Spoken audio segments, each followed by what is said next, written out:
On screen are the rectangular or flat looms. So they can be used in two different ways. You can use them as a complete circle so that there's a hollow in the middle, or you can go back and forth on the project so it becomes a double thickness kind of concept, so that you will have like the knitting on both sides of the project that look exactly identical to each other.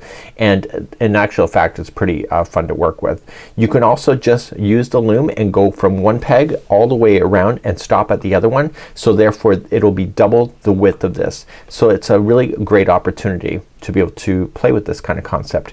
If you only have access to one loom, maybe go for the large one, and the large one will allow you to be able to use just a portion of it if you wanted to have something smaller, and also you can get really long kinds of ideas like that as well. So you can choose the loom that matches you. So you can actually physically do a hat on one of these even though it does not appear round. It's something that you can do. These notches here, I found with myself, I created a little tool years ago that helped me. Let me tell you about that.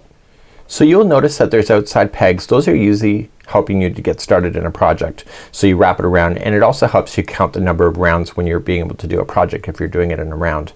What I did many years ago is I created this tool with two pieces of wood that came up that were secured to a bottom piece, and I had it so that I could sit on my lap really quite nicely. And these two pieces of wood, I had a notch so that the loom would sink somewhat down. So if this was a piece of wood, it would sink somewhat down on both sides, and therefore it would sit within the piece of wood, so that all you just had to do is rotate it back and forth if you wanted to.